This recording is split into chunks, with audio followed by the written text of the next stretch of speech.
Have you ever done something so reckless, so impulsive, that you spent the next 6 months wondering if you had completely lost your mind? Have you ever looked into the eyes of a total stranger, someone society tells you to ignore, to walk past, to fear, and decided to trust them with your most valuable possession? What would you do if you drove up to your own front door after being gone twice as long as you planned, terrified that you were about to find your life in ruins? That was me last Tuesday. My hands were shaking so hard I could barely grip the steering wheel of my rental car. My heart was hammering against my ribs like a trapped bird. Every single person in my life had told me I was insane. My lawyer told me I was a liability. My best friend told me I had a savior complex. My own mother told me, "Sarah, you didn't just open your door to a stranger, you invited a predator into your sanctuary." And for 6 long, agonizing months, I thought they were right. I thought I had made the biggest mistake of my life. See, the plan was simple. I was supposed to be gone for 3 months, a business trip to London, the biggest deal of my career, tough negotiations that were supposed to set me and my daughter up for life. But 3 months turned into 6. The negotiations stalled. The client, this ruthless, impossible man named Mr. Sterling, kept me trapped in limbo. He played games. He delayed contracts. He kept me on the other side of the ocean while my beach house sat unguarded. Unguarded, except for her, the young woman I met at the airport. She couldn't have been more than 20, but it wasn't her age that stopped me. It was the baby in her arms, a tiny thing wrapped in a thin, worn-out towel, shivering against the airport AC. Then I heard it, the cough, a wet, rattling cough from that baby that I recognized instantly from when my own daughter was small. It was the sound of a sick child who needed warmth, who needed rest, who needed a roof. In that moment, I wasn't a businesswoman protecting her assets. I was just a mom looking at a terrified girl who had nowhere to go. I couldn't bear the thought of that baby sleeping on a hard terminal floor while my guest bedrooms gathered dust. So I gave her my key. I didn't ask for ID, I didn't ask for a reference. I just handed her the brass key to a $2 million property and said, "Stay there." And then, silence. For 6 months, I heard nothing. No texts, no calls. But I heard from my neighbors. "Sarah, there are strange cars in your driveway." "Sarah, we saw a delivery truck at 2 a.m. "Sarah, are you aware there are people living in your house?" By the time I finally pulled into the driveway, I was prepared for the worst. I was prepared for broken windows. I was prepared to find a drug den where my living room used to be. I stepped out of the car. The beach air hit my face, but I couldn't enjoy it. I felt sick. I walked up the steps. The wood creaked under my heels. I reached into my purse and pulled out my spare key. My hand was shaking so badly I scratched the paint trying to find the lock. I took a deep breath. I braced myself for the smell of garbage. I braced myself for graffiti. I turned the lock. Click. I pushed the door open. And what I saw on the other side didn't just stop my heart. It made the blood drain from my face. It made my knees buckle. Because I was ready for a disaster. I was ready for a crime scene. I was not ready for this. Let's rewind 6 months. Back to the day that started this whole mess. I was sitting in the first-class lounge at JFK, staring at my phone. My flight to London was delayed again. I was stressed. My stomach was in knots. I'm a real estate developer. I built my company from the ground up after my husband left me with nothing but a toddler and a mountain of debt. I spent 15 years clawing my way back to solvency. And now I was on the brink of the biggest deal of my life, Sterling Industries. If I landed this partnership, I could finally stop running. I could retire. I could give my daughter, Emily, the life she deserved. But Mr. Sterling, he was a shark. I knew going into this meeting that he would try to eat me alive. I needed to be sharp. I needed to be ruthless. I decided to take a walk to clear my head. I left the lounge and wandered into the main terminal. That's when I saw her. She was tucked into a corner near the baggage claim, sitting on a hard plastic chair. Her name, I would later learn, was Mia. She looked exhausted in a way that sleep couldn't fix. Her clothes were clean but worn thin. Her shoes were taped together at the toes. But it was the way she held that baby that stopped me. She was rocking him back and forth, whispering to him, trying to shield him from the draft coming off the automatic doors. And then the baby coughed. That rattle, that deep, chesty sound that makes every mother's blood run cold. I stopped. I couldn't help myself. "Is he okay?" I asked. The girl jumped. She pulled the baby tighter, her eyes wide with fear, like she expected me to yell at her or call security. "He's fine. It's just a cold. We're waiting for his dad. He'll be here soon." She was lying. I knew that look. I knew that tone. It was the voice of a woman who had no one coming for her, a woman who was trying to be brave because falling apart wasn't an option. I sat down next to her. "You're not waiting for anyone, are you?" She looked at me, her lip trembling, and then she shook her head. Tears started to spill over. "I just need to get him somewhere warm," she whispered. "Just for tonight. They kicked us out of the shelter because he was crying too much. I don't care about me, but he's so cold." My heart broke. I looked at my watch. My flight was boarding in 40 minutes. I was about to fly across the ocean to a warm hotel and a multi-million-dollar meeting. And my beach house, my beautiful, heated, empty beach house in the Hamptons, was sitting vacant just an hour away. I didn't think. I didn't weigh the pros and cons. I didn't call my lawyer. I just reached into my purse. I pulled out the heavy brass key on the simple silver ring. "Do you know how to drive?" I asked. She blinked, wiping her eyes. "Yes, but I don't have a car." "Take an Uber," I said, shoving $300 into her hand. "Take this key. The address is on the tag. Go there. Turn up the heat. There's food in the pantry. There's a crib in the guest room." She stared at the key like it was a bomb. "Why would you do this?" she asked, her voice barely a whisper. "I don't even know you." "Because I've been you," I said softly. "And because that baby shouldn't be coughing in an airport terminal." "How long can I stay?" she asked, her voice barely a whisper. "I'll be back in 3 months," told her. "Stay until I get back. Get him healthy, get yourself rested. We'll figure out the rest later." She started to cry harder then. She tried to grab my hand to kiss it, but I pulled away gently. "Go," I said, before I changed my mind. I watched her run towards the exit, clutching that key like a lifeline. And then I turned around, walked on my plane, and flew 3,000 miles away. I told myself I had done a good thing. I told myself it was just a temporary arrangement. I had no idea that while I was trying to save my career in London, I had just set in motion a chain of events that would change everything. And I definitely didn't know that the shark I was flying to meet, Mr. Sterling, was connected to that girl in ways I couldn't possibly imagine. London was raining. It rained every single day for 6 months. Or at least, that's what it felt like. I landed with high hopes. I thought I'd be in and out, sign the deal, secure my future, fly home to check on my guest. But the moment I walked into the Sterling Industries headquarters, I knew I was in trouble. Mr. Sterling wasn't just a tough negotiator, he was a bully. He was an older man, maybe 60, with cold gray eyes and a voice that sounded like gravel grinding together. "This proposal is garbage," were the first words he said to me. He tossed my carefully prepared file onto the mahogany table without even opening it.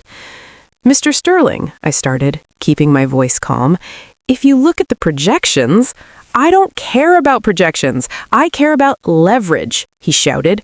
"You want my money? You want my name on my buildings? Then you dance to my tune." And dance I did. For the first 3 months, he made me jump through hoops. He demanded new audits. He demanded I fire my contractor and hire his brother-in-law's firm. He demanded a bigger percentage of the equity. Every time I thought we were close to signing, he moved the goalposts. "Not yet," he'd say, leaning back in his leather chair with a smirk. "I'm not convinced you're hungry enough." I was hungry. I was starving. My savings were draining. Living in a hotel in London isn't cheap. And back home, the silence was deafening. I tried to call the landline at the beach house. No answer. I sent a friend to drive by, but she only got as far as the gate. "Sarah," she texted me, "the gate is locked, but there are vehicles, a black SUV and a van. I think you need to come home." Panic started to set in. Was Mia running a scam?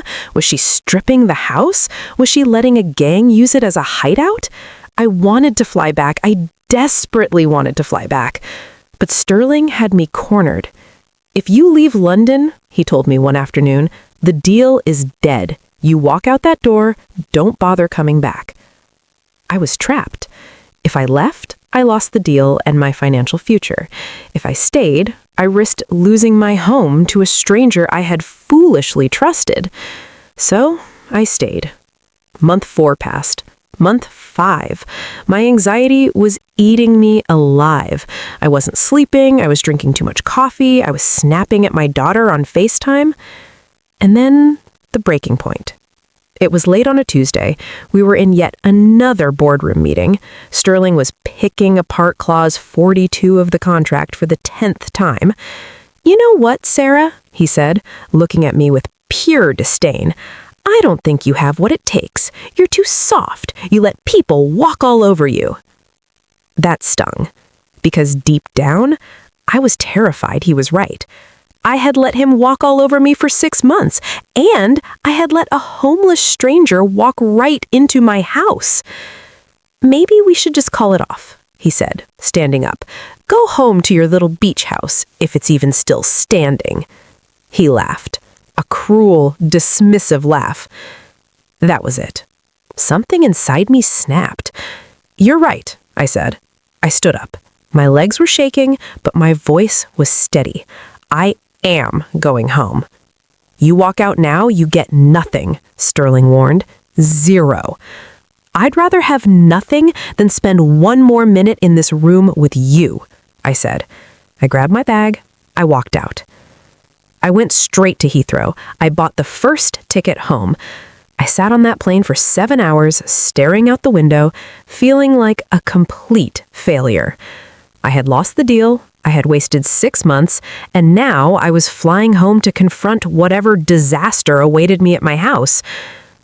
I imagined the worst. Squatters refusing to leave, the police involved, the house trashed. By the time my rental car pulled up to the driveway, I was nauseous. The neighbors' texts were flashing in my mind. Strange cars, delivery trucks. I got out of the car. I marched up the steps. I was angry. I was tired. I was ready for a fight. I unlocked the door. I pushed it open, and the air was sucked right out of my lungs. I stood in the doorway, gripping the frame so hard my knuckles turned white. I was ready for the smell of stale smoke. I was ready for stains on the carpet. I was ready to scream at Mia to get out. But instead, the smell of lavender and fresh bread. I blinked. The hallway was spotless. The floors were gleaming, polished to a shine I hadn't seen in years. I walked into the living room, my heels clicking loudly in the quiet house. Fresh flowers, huge bouquets of white lilies sat on the coffee table. The curtains were drawn open to let the ocean light pour in. There wasn't a speck of dust anywhere. "Mia?" I called out. My voice echoed. Silence. I checked the kitchen. Immaculate. The fridge was stocked with premium groceries, organic milk, expensive cheese, things a homeless woman could possibly afford. I checked the guest room, the room where I told her to stay. The bed was made with military precision. The crib I had mentioned, It was set up in the corner with a brand new soft blue blanket folded neatly over the rail. But the room was empty. No Mia, no baby. I walked back to the dining room table. That's when I saw it. A single, heavy cream envelope sitting right in the center of the table, and next to it, a business card. I picked up the card first. My breath hitched. It was a heavy black card with gold embossed lettering. I knew this logo. I had stared at it for 6 months in London. Sterling Industries. Richard Sterling, CEO. My mind started racing. Why? How? Was this a joke? Had Sterling sent his goons here to intimidate me? Had they found out I let a squatter in and used it to what? My hands were trembling as I reached for the envelope. It wasn't addressed to homeowner or occupant. It was addressed to the woman who saved us. I tore it open. The handwriting was elegant, looping script. "Dear Sarah," it began. "I'm sorry I couldn't be here when you got back. I didn't want to make things awkward, but there are things you need to know, things I couldn't tell you at the airport." I sat down at the table, my eyes scanning the page frantically. You probably wondered why I didn't call. I didn't have a phone, and honestly, I was afraid. I was afraid that if I reached out, my father would find me. My father. You see, I ran away 2 years ago. My father is a powerful man, a controlling man. He wanted to control who I married, where I lived, and eventually he tried to take my son away because he didn't think I was fit to raise an heir to his empire. I felt a chill run down my spine. The way Sterling had spoken to me, "You dance to my tune," it suddenly made sense. He treated his daughter the same way he treated his business partners, like property. I chose the streets over his control. I chose freedom, even if it meant freezing in an airport, until you gave me a key. I turned the page. Those 6 months in your house gave me time to heal, to get my baby healthy, to think. And watching the news, I saw your name. I saw that you were in London, negotiating with him. My heart was pounding so hard I could hear it in my ears. I knew he was crushing you. That's what he does. He breaks people. So yesterday, I did the hardest thing I've ever done. I called him. I dropped the letter. She called him? The shark? The man who had just kicked me out of his office? I grabbed the letter again. I told him where I was. I told him who owned the house that was keeping his grandson warm. And I told him that if he didn't sign your deal, on your terms, he would never see me or his grandson ever again. I stared at the paper. She had used herself as leverage. She had walked back into the lion's den to save me. Suddenly, my phone rang. It made me jump. I looked at the screen. Unknown number, London, UK. I swallowed hard. My thumb hovered over the answer button. I answered. "Hello?" "Sarah." It was Sterling, but the gravel was gone. The arrogance was gone. He sounded old. He sounded like a man who had just been brought to his knees. "Sarah?" "Mr. Sterling?" I braced for another insult. "Check your email." His voice cracked. "The contracts are there. Signed. Everything you asked for, plus an extra 5% equity." I couldn't speak. He paused, and I heard a heavy sigh on the other end. I didn't know. I didn't know it was you." "Mr. Sterling." "She's here," he interrupted. "Mia. She's here in London. She flew in this morning. I'm looking at my grandson right now." I heard a baby coo in the background. That same baby who had been coughing in a terminal 6 months ago.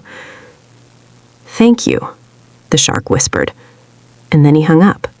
I sat there at my dining table for a long time, staring at the phone in my hand. The ocean roared outside, the same way it always did. The sun poured through the windows just like it always had. But the world felt completely different. I opened my email, and there it was. Executed contract, sterling partnership. Signed, sealed, delivered. The deal that I had fought over, cried over, and ultimately walked away from had been handed to me on a silver platter. Not because of my negotiation skills, not because of my business degree, but because of a single split-second decision to be kind to a stranger in an airport bathroom. I walked into the kitchen. On the counter, there was a small photo frame that hadn't been there before. It was a Polaroid. Mia, looking healthy and smiling, holding a chubby, rosy-cheeked baby boy. On the bottom, in black marker, she had written, "His name is Leo, and he's warm because of you." I picked up the photo and held it to my chest. My friends had called me crazy, my lawyer had called me reckless, and maybe they were right. On paper, giving a key to a homeless stranger is the definition of insanity. But looking at that photo, and looking at the contract that secured my own daughter's future, I realized something. We live in a world that tells us to be scared, to lock our doors, to look away when we see suffering, to assume that everyone who is struggling is dangerous. We build walls, we build gates, we protect our assets. But sometimes, the best investment you can make isn't in stocks or real estate. It's in people. It's in trusting that little voice inside you that says, help her. Because you never know who that person really is. You never know whose daughter, whose son, whose grandchild is shivering in front of you. And you never know when the kindness you put out into the world is going to come back around and save you right back. I gave Mia a key to a house, but she gave me something much more valuable. She gave me the key to my future, and she reminded me that even in a world full of sharks, it's the soft hearts that actually win.